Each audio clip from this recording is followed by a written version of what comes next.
Hey, what's up? This is Sully from Godsmack. Strap on those boots, baby, because you are now in the trenches of the war room with the one and only Mistress Carrie right here on the Mistress Carrie podcast. What's up? This is Joe Rogan, and you're listening to Mistress Carrie. Her hair so lovely.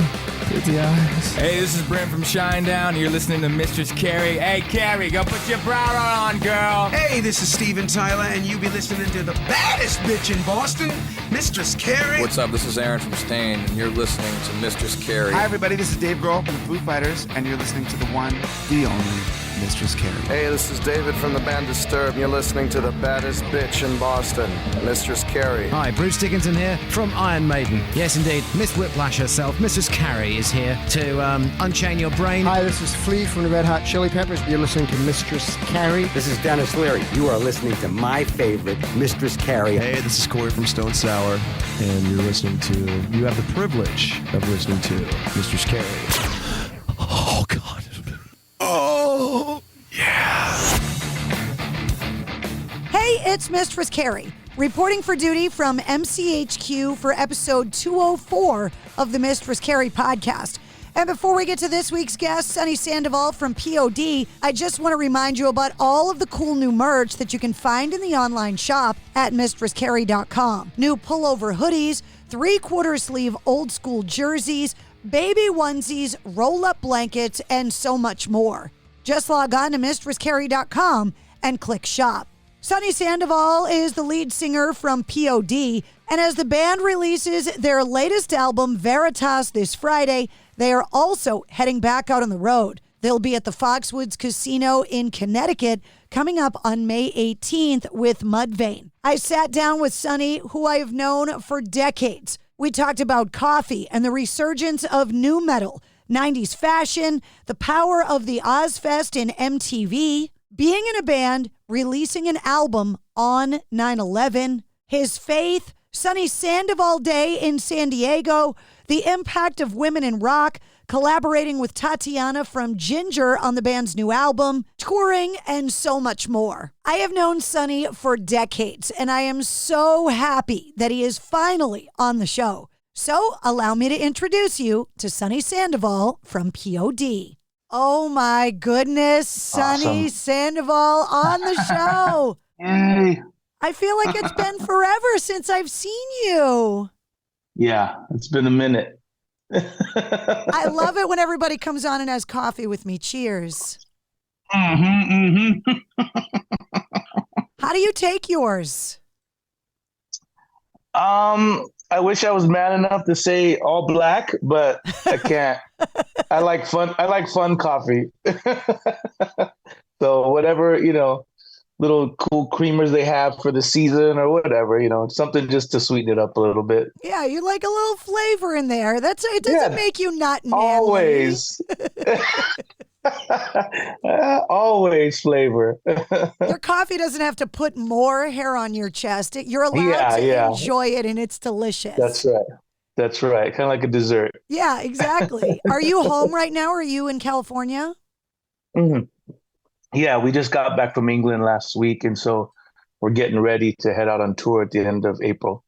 I saw you and some of the footage of you guys up on stage with the guys in Skindred, who I love. Yeah, amazing. They're just killing it right there in the UK right now. It's like insane. This whole like resurgence of Skindred music over there in England, and it was a beautiful thing. And it's always nice to catch up with those guys. We've known them for so long. Well, I was excited to talk to you for a lot of reasons. One, I haven't seen you in so long. We follow each other on social media, so I'm always seeing what you're posting. But two, we kind of came up together in our careers. Mm-hmm. And now that nu metal era of music is all new again. Yeah, it's crazy. That it's having this massive resurgence, and for the bands that have been fortunate enough to continue to stay together, tour, work on new music like P.O.D., you're now getting this whole other generation of P.O.D. fans because the kids of the people that grew up listening to you guys are coming to the shows now.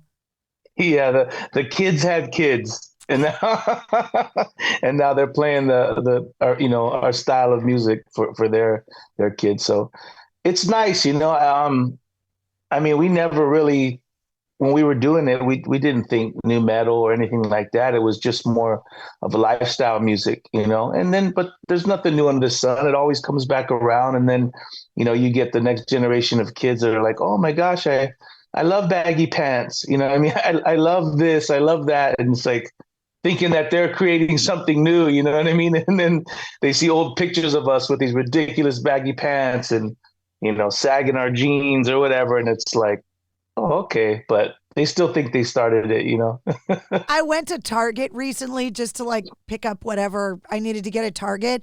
And I went into the women's clothing section and I was like, oh my God, I wore all of this in the 90s and it's all back. And now I'm like, I got to go through my closet. Do I still have any of that stuff? And can I still fit into it? It's crazy. No, if you had it, you'd be selling it, because even my son, he's just like, he's telling me about Jinko jeans and I'm what, but they're like $500, $600 online. And I'm like, you gotta be kidding me. We threw all that stuff out years ago. Once it wasn't cool anymore. Yeah. Well, it's so funny because, when grunge hit in the early 90s, it made that 80s metal stuff instantly not cool. And I've talked to, all of those bands, Dee Snider and all of those guys in the 80s, that they just said one day they woke up and what they did wasn't cool anymore. And it was overnight. And then grunge kind of had this massive peak. And then as it started to fade out in the mid to late 90s, and music was taken over by that wave of quote unquote new metal. And then guys like Fred Durst, became a punchline for a long time. Did you see the footage of him in Argentina last week in front of 100,000 people playing break stuff? Insane. Yeah. I mean, with Limp Bizkit, they went to levels and heights that were just insane. You know what I mean? And so it's at some point, whether you want to or not, you cross over into that Hollywood world and it's just, it's not real. You know what I mean? I think with before in 80s hair metal and stuff, I mean, I was never really into that. And then when grunge came, it was more real to me. It was more street. You know what I mean? It was lifestyle. And new metal came in and same thing. It was more, everybody sounded like their own and where they're from. But then the moment it gets popular, then you have people trying to duplicate it. And like anything else, it wears its welcome out, and everybody's like, I'm not really feeling that anymore. Or I really don't like rap too much. You know what I mean? Or I don't like punk or hardcore. I like more just metal. And so, it goes through its waves. But then, when, like we said, another generation comes in and say, no, I think that's cool, because it's not like hip hop has died off or, reggae music is bigger than it's ever been. It's so, I think these kids are they're just starting to recognize and realize that there's all these great musics. And hey, man, these guys in this season, they were about all of that stuff and they put it together. So it's cool to see. You said that you didn't grow up listening to a lot of that 80s metal stuff. I have a theory about music, that there's the soundtrack to your childhood, the music that you heard from your parents, your older siblings, the cool uncle. And then one day you hear something, a song, an album, an artist, and you make the decision that that's what you like. And then everything in your musical identity is different after that. So go back to the soundtrack of your childhood. What was it that you heard growing up? And then what was that song, artist, album that you decided, okay, I like that now? I mean, when I was a kid, I grew up to young parents, and they were into the AC/DCs of the world. You know what I mean? Black Sabbath, Led Zeppelin. And so I grew up around that. And them spinning their vinyls, and and it was amazing. I love all of that music. But then when I discovered hip hop music and reggae music, to me it was more it was more street. It was more conscious. I felt like they were saying something, and so I paid attention to that. And then when I still loved all like the, certain punk stuff that I would hear, but in my mind, when I thought of punk rock, I thought of like Sex Pistols from England. Like I thought of this white British punk or punk music that I was like, I can't relate to that. First of all, I'm not from England. I'm not, even though my skin is pale, I'm not a normal Western, Americanized Caucasian man. You know what I mean? I'm from the hood and all different colors. And so it's almost like you think you can't listen to that. It's just not my thing. I can't relate to that. But then when I first discovered like Suicidal Tendencies, and I was like, oh, okay, wait a minute. They got a Mexican guy, you got this black guy on guitar. They're from Venice, similar to my streets. I can dig this, right? And you start paying attention to it. And then when I heard the Bad Brains, and it was like, wait a minute, four black guys in this so-called punk music.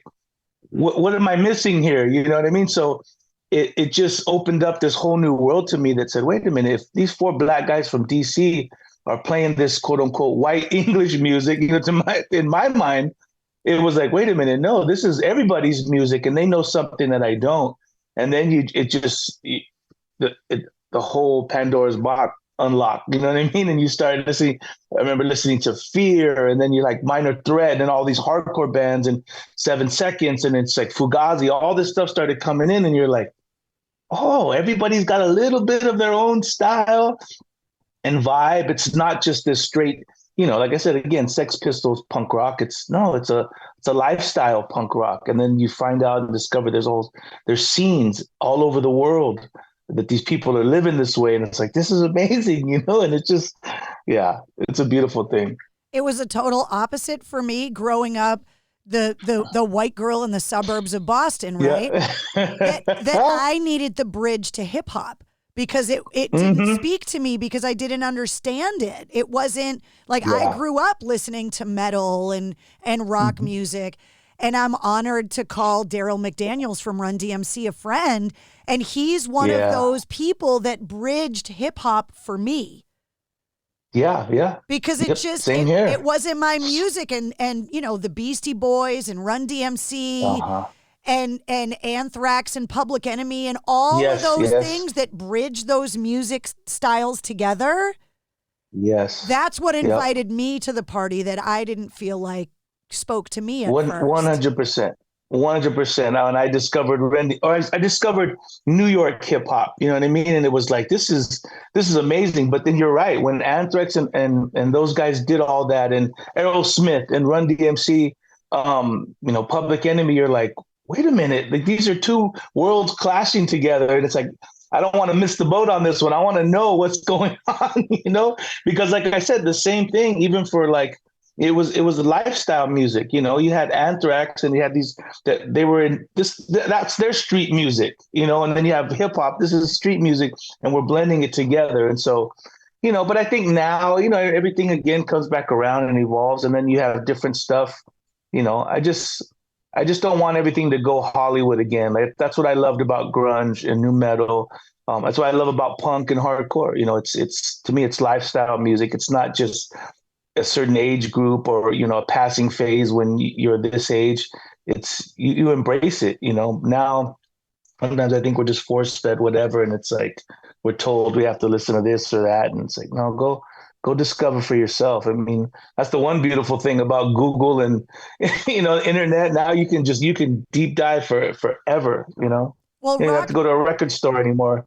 Rock is dead, obviously, because they've been saying that to us for 30 years now. Rock is dead. And sometimes it does need to kind of go back into the ground for the zombie to come up out of the grave again different. Yeah, that's perfect. Yeah. Well said. Well said. You and I had our careers really kind of start right around the same time that we hit these heights at the same time. And I know for me, starting my radio career on a station like WAF in Boston back in the day, it's kind of like getting shot out of a cannon. The same kind of thing happened to you guys, where all of a sudden one day P.O.D. is here, and the next day it seemed like overnight P.O.D. was in another stratosphere. Is that what it felt like for you? Most definitely. I mean, we were independent for 7 years, so it's always been a slow climb. But I don't think we would have it any different way. You know what I mean? We learned so much as we went. We appreciate everything that we have. And when we finally signed to Atlantic and then released Fundamental, it was this grind. We were able to jump on it's like we went from the underground world to the semi-mainstream, and then we get on Ozzfest, and that's a whole new world. It's not like we went from starting a band and then you're on Ozzfest. That was like, we could have died there. You know what I mean? It was over for us. If it all ended there, it would have been fine. We reached the top of the mountain. But then when our record, got some MTV love, it was different. But I think MTV exposed kind of who P.O.D. was. They were so used to still this mainstream, the pop world. And even when Korn and Limp Bizkit came in, they were, as much as I love those bands, they're still different than P.O.D. I still look at them and I still think like very entertaining. You know what I mean? I don't want to say Hollywood in a disrespectful way, but I think they capitalized on all that stuff. I think Fred capitalized on all that stuff. It was like, you don't like me? It's like, dude, I'm going to stay in your face and I'm going to push the boundaries, and that's kind of some Hollywood tactics. You know what I mean? I think when people finally saw P.O.D., it was like, no, these are the most normal dudes in the world. They're from the hood. Where's San Diego? What's San Diego about? And it's like, these guys are what they're singing about. These guys are the lifestyle. They are what they look like.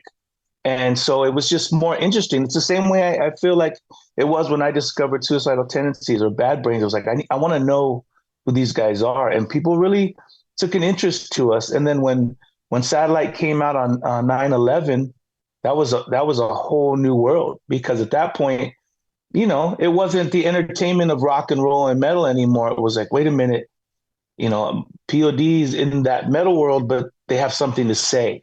And so that's what really allowed us to stand outside of the whole music thing. It was deeper than that. It wasn't just, nobody wanted to be entertained on 9/11, if that makes sense, So for a moment, those things didn't matter. And I believe that was a good thing, because as Americans, and even as in the world in general, we were looking for answers. And all of a sudden, it wasn't an entertainment world. It was like, no, this is real life. It's life or death. It's eternity. It's, do you believe in God? Don't you believe in God? What do you, let's ask some hard questions, And so P.O.D. was in that gap. And at the time we had a song that was #1 and it was called Alive. So it just, it was just such a cool moment for I believe for music. And so that allowed P.O.D. to shine and people to ask the right questions. And it really it gave us a whole new life. We had to learn how to do our jobs completely differently because I was on the air on 9/11. Yeah. And 100%. You go from playing certain things. Yeah, you go from, telling dick jokes and being on the air and like, playing Limp Bizkit records, and then all of a sudden you're a news journalist trying to explain to your audience what's going on. And I'm like, this isn't what I do, but we had to figure it out really freaking quick. Right. And you had to figure it out and be careful, but yeah. And then today is a whole different world. I'm sure you have to figure out everything, trying to watch what you say. It's like before you were, you kind of, you made your career off of being real, and being honest and being funny and being transparent and vulnerable. Now it's like you say something and oh no, you're done. We don't want to hear from you anymore. And it's like, that's a whole nother world. Yeah. Especially when it's something like a podcast where, it's one thing to say something on the air and it goes out and it's gone. But when it's a podcast and it's everywhere and it's forever. Yes. It lives forever. Yeah. You can't say to your boss, I didn't say fuck on the radio, and get away with it. Yeah. Well, there's no more grace, there's no more like, hey, like, I'm sure your intentions are good. My intentions are good. It's like, let's love each other. You don't have to always agree, But, at the end of the day, you're human, I'm human, and I respect your opinion as long as you respect mine. There's none of that. It's like, if you don't think the way I do and you don't feel the way I do, then you're my enemy. And it's like, that's a scary place to be. So hopefully that's going to change soon. Maybe that's one of those things maybe love will come back around in full circle again. I hope so. We'll be like, love. Yeah. The hippie movement. Everybody, we love everybody. One of the things I've always been envious of when it comes to you guys is that you have always been so transparent and so open and accepting, but still staying true to yourselves and your faith. And I say that because I am not the kind of person that faith comes easily to. My experiences growing up in faith-based situations were not positive. And so I didn't grow up with that kind of peace that it seems to bring you and the guys in the band. Yeah, it's supposed to bring, yeah. And so I always look at people with a little bit of envy that it seems to come easily for you, and it doesn't come easily for me. Well, that's fun. It's interesting you said envy, because most people they're pissed off about it. They're pissed off that someone else can find peace and they can't. But I think sometimes, it's not that you're looking in the wrong direction. Sometimes it's just you get bombarded by the wrong direction. And for me, I didn't grow up that way. And so it was real. It was through the passing of my mother. It was through recognizing my circumstances, even in my neighborhood. Like, okay, I could sell drugs. I could join a gang. What else can I do?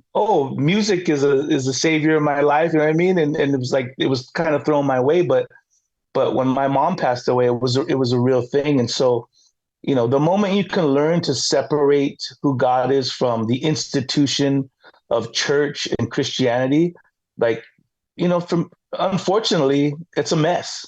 But even the Bible says that the church is a mess. But that's not God. That's people trying to interpret who they think God is, or that's people creating a business, or that's people creating, they're using God's word to get what they want. And God frowns upon that. He loves us, but he's saying that's not, man, you're lying to the people. That's not who I am. But some people can't get past that institution of church and religion. They can't get past it because of old trauma and old scars. But the moment you can put that away and say, no, I need to know who God is. And also you have to say, I'm not going to let you tell me who God is. I'm not going to let some guy in the pulpit tell me who God is. No disrespect to him, but he's a man just like me. So if I want to know who God is, I have to go to him with a broken heart, and an open heart. I have to read his word, and I have to see who he is, and surround myself with people that are on the same journey. If you're just surrounding yourself with religious people, man, they'll take you on a whole nother path. And a lot of times that path is just a path of bitterness. It's a path of regret, and so I've learned to separate that, and I've learned to see God for who he is, and I don't let anybody tell me who God is. That path is also a little difficult to navigate as a woman too. Yeah. Because there's a lot of being told to you how I'm supposed to act, what I'm supposed to do. And that was a lot of the reason why growing up, I being a woman growing up in the 70s and 80s with this generation of moms who were strong and empowered and told us to ask questions and be independent. And so when we started to ask those questions in a religious sense, those questions were not welcome. Right. But see, that doesn't make you wrong. You know what I mean? That's the system. The same thing. I have 2 daughters and then a son. My wife is the strongest woman I know. You know what I mean? I would never stop them from being who they are, so, but that's the same thing. That's a man, a religious man trying to tell you your place. But when you read the word of God, you see how Jesus was with women and how, what a strong impact, and he chose women. He chose women. I mean, it was women that first seen Jesus when he raised from the grave. Like God chose that. He didn't choose a bunch of goofy men to go and discover him. It was women that discovered him.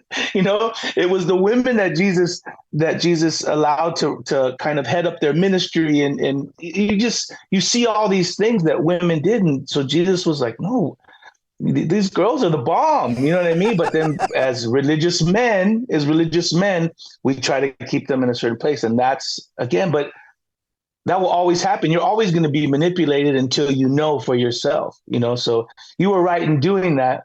It's just, okay, now who does God say that I am? And that's the answer. When you find out who God says you are, then, that's power beyond. Being someone where faith doesn't come easily, what I try to do is I try to speak through my actions, volunteer work, charity work, those kinds of things, which is something you do so much of, to the point where, weren't you given the key to your hometown? Like, what was that like for you? Not the key yet. Yeah. Not the key yet. But they did June 23rd, which is my mother's birthday. They made June 23rd Sonny Sandoval Day in the city and the county of San Diego. So that was mind blowing. I'm still trying to wrap my brain around that one.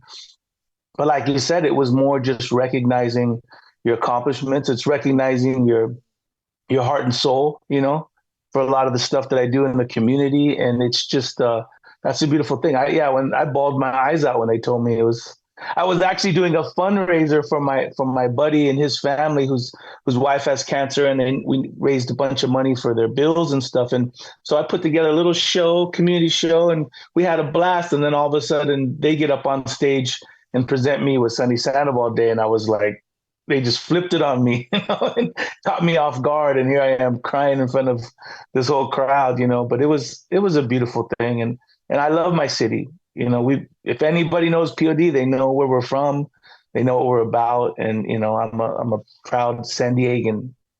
I had Mistress Carrie Day on April 17th of 2018, and they got me on the air. That's beautiful. And everybody walked in the studio with their certificate, and I was like, "There's a Mistress Carrie Day in Boston? Like what?" That's great. That's beautiful. Yeah. I love that. Yeah, it's a good thing to be recognized by the people around you and your city. And like you said, and we'll get off the religious conversation, but it is about your actions, and aside everything these religious people say, before Jesus was crucified and he sat down and had the Last Supper, we see that picture, the Last Supper with the disciples. He even tells them, he says, you know what, man, you guys, he knew who they were. And he said, you're probably going to forget all the stuff that I did and who I am. But just if you can remember one thing, just don't forget this. And he just breaks it down as simple as possible. He says, love God with all your heart, mind, and soul, and love each other like you love yourself. And because myself is number one, yourself is number one. And this is a selfish world. Now imagine if we treated everyone else like we treat ourselves. All of a sudden, there would be no wars. There would be no, a billion different religions. There wouldn't be these hierarchies. It would just say, no, you are before me. I need to take care of you first. And that's like, if we could follow that philosophy, oh man, we live in a whole different world, So it is about your actions. I'd rather have you be a man or woman of action than talk. I'm sick of the talkers. And a lot of times that's how I relate religion. You're just talking, man. All you're doing is talking. I don't see no action. Until you show me action, your words mean absolutely nothing. Well, that's why I wanted to bring it up because, you and I have known each other a really long time. And while we don't share the same beliefs on everything, one of the things I love about you guys is that you come from a place of inclusion and happiness. And when you go to a P.O.D. show, regardless of where you come from or what you believe, you feel like you belong. Yeah. And that's 100%. a really special thing. And that music can do that and that the band does that. Well, that's what music is supposed to do. And that's why I said, to me, music, the last thing it does is entertain me. I mean, it's great when it does entertain me, but that's the last thing. I go away when I listen to music. I go away when I see someone play guitar or or sing. It's like it just takes me to a whole different dimension. And it's supposed to do that. Music has that power. So you also have a responsibility to use it the right way. Is there an artist or an album that you can go to for every emotion, every mood, happy, sad, depressed, angry? Is there one record or one artist that you can turn to that no matter how you're feeling, that music has a song for you? Oh man, there's so many. Again, that's the beauty of music. But when I do think of like my childhood, or at least like junior high era, when the U2 Joshua Tree album came out, I think it was just my surroundings at the time. It was my dad who showed it to me, and I don't even remember my mom and dad being together, you know what I mean, as a kid, but just when he would pick me up and we'd have visits, and he would always show me different music aside from the AC/DCs, the Led Zeppelin. He's the one who introduced me to reggae music and more soulful music. And when he showed me U2, I knew U2 because of Sunday Bloody Sunday. I remember the video and everything, and I was like, oh, these guys, okay, I like these guys. But when Joshua Tree came out, there was just something about it. And even now, if you throw it on from beginning to end, it just takes you through kind of a wave of emotions, and it could be just me because of that time when I heard it, but I can throw it on now and just still get emotional, So it's U2, obviously the Bob Marley, certain records that when I listen to Bob Marley, just those musics, if we were listening to them as kids, they raised us in a lot of ways, you know what I mean? Again, that's the responsibility of music. I think what you do listen to defines a lot of your character. And if we're listening to a lot of garbage, whether you want it or not, sometimes that garbage just gets in there, So I'm very mindful of the music that I listen to. And when I listened as a kid to the U2s of the world, Santana, Bob Marley, there was certain things that they said that, it helps you become who you are. I went to Jamaica, and that was when I understood like reggae music. Like it was like I loved grunge, but when I went to Seattle and listened to grunge in Seattle, it made sense to me.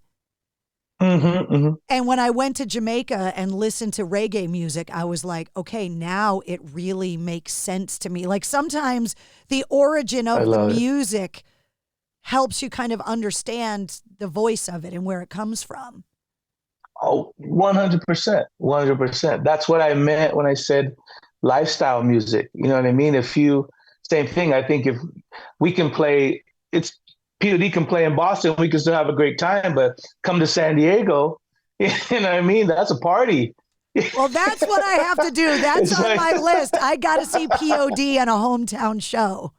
Yeah. Then now you're looking around, again, going back to what we said before, you see all the generations and you're like, yeah, because it's a pride thing. It's like, these are my boys, these are San Diego boys right here. You brought up Ozzfest earlier, and I think for this new generation of P.O.D. fans or just rock fans in general, it's almost impossible to describe the Ozzfest and what it did for rock and what the experience was of going to one to a younger audience of rock fans that never got a chance to experience it. Do you agree? Yeah, 100%. I mean, that's before then we didn't. Now we have great festivals everywhere now, but before it was rare. So when Ozzfest was this traveling circus, that was rare. You know what I mean? Before it was just like we would hear stories like, oh, Woodstock was the best ever. They had every band that I loved all in one place. So we would just hear stories like that. We'd never experienced that. But when you had Ozzfest, it was like, no, this circus is coming to, it's Woodstock coming to my city, And so it was amazing. Now it's common now, right? Now they're doing the 3-day, 4-day festivals, and those are beautiful things. But when Ozzfest was there, it was happening, that was fresh and new, I mean, obviously it was more of a metal crowd, but you got to experience all of these bands all at once, and it was mind blowing. And so many bands launched out of there, graduated from the second stage to becoming main stage bands and headlining their own tours. You go back and look at the bands that exploded out of Ozzfest. It's crazy. Oh yeah, you think to me the biggest band you think was Slipknot. You're like Slipknot was there. Remember when they were on the side stage? You know, and it's like Slipknot they could play stadiums all around the world now. You know, it's like, dude, and they might contribute all the way back to Ozzfest was our big break. It was everybody's big break. It's almost like, you know, it's kind of like the streets. It's like Ozzy himself and Sharon. They vouched for you. You know, they vouched for your band, and if they saw your name on that, you know, that list, it was like, okay, now all metal fans around the world can say, I'm going to check out that band, or they're worth listening to now because Ozzy and Sharon said that they're good enough to be on Ozzfest, you know? That second stage at the Massachusetts shows, they always put it in the woods. Do you remember that?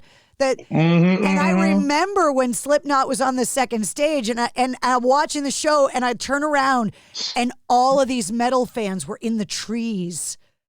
And they're jumping out of the trees from 20 and 30 feet up, and then Sid's climbing the trees. And there's just these guys with pipes and kegs and masks, and everybody was like, what the hell is going on right now?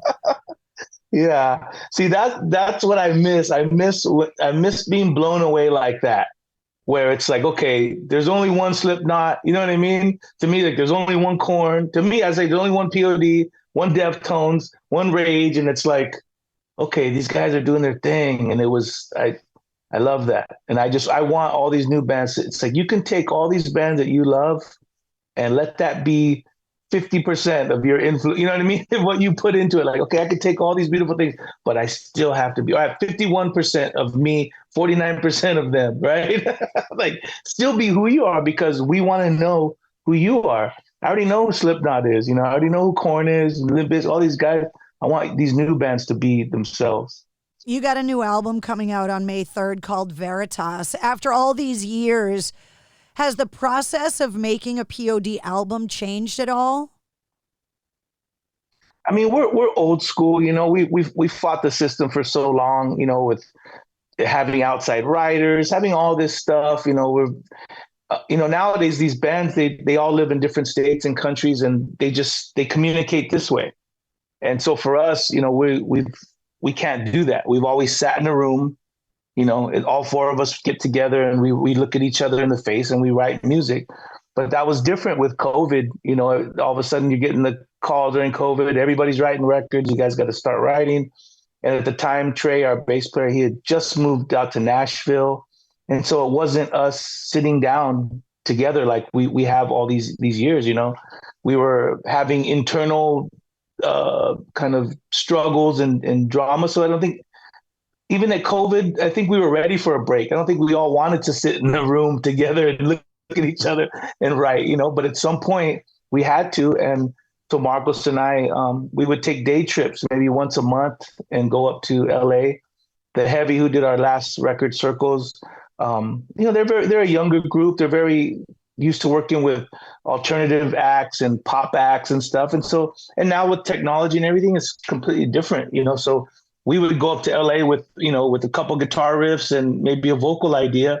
And now you can just lay it down on the computer. You can build your drums now, you know what I mean? Just to keep the backbeat and to keep a tempo, quick little bass line. And you have really, at that point, you can have 70%, 75% of your song, you know? So we just started that way. And we had to recognize that, you know, there was our guy, we weren't all together anymore. And so we did have to learn how to let these guys as producers come in and say, hey man, I like that, or I don't like that.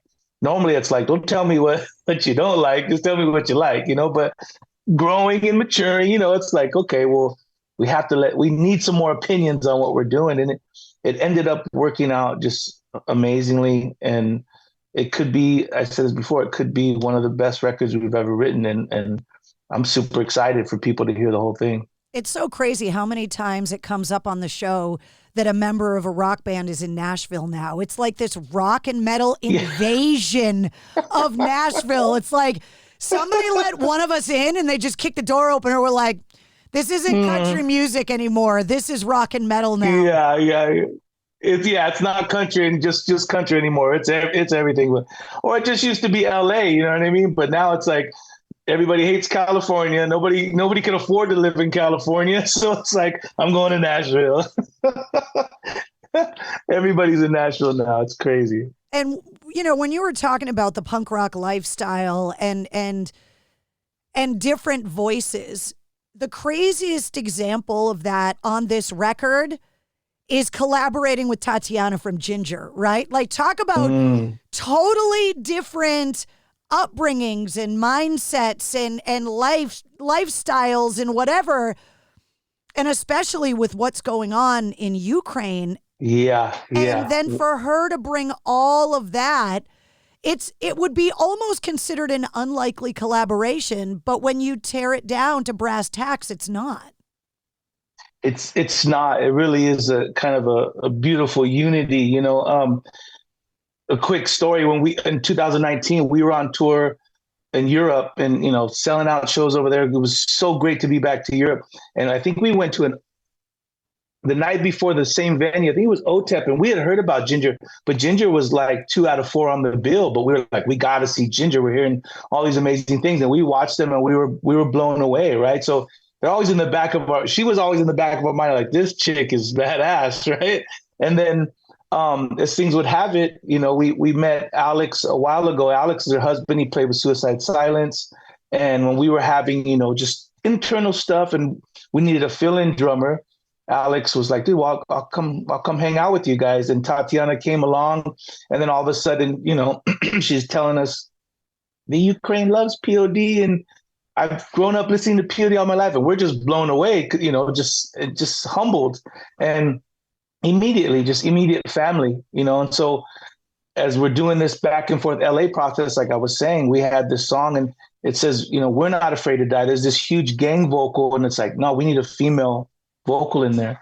And with Tatiana, like you said, everything just fit. And at the time was still kind of like everything was just happening with Ukraine. And it was like, you know what, this is a powerful voice, and it's just saying, it has the phrase, we're not afraid to die, but it's really about, we're not afraid to live. And it's about fighting and pushing forward to live. And so we asked her just as a friend, like, hey, would you want to get down on the song? And she heard it. She's like, of course, so here she comes to the studio and lays down her part. And it was a beautiful thing. And we've always felt united since then. It's just their family and our family. And then we went on tour with Jinjer, and yeah, it's a beautiful thing. One of the things that's totally changed, and I've been kind of sitting behind a microphone watching it all happen since P.O.D. broke, since I got on the air back in, when dinosaurs roamed the earth, women's role in rock and metal has changed.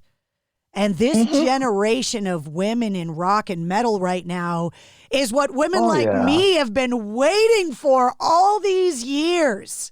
Yeah, 100%.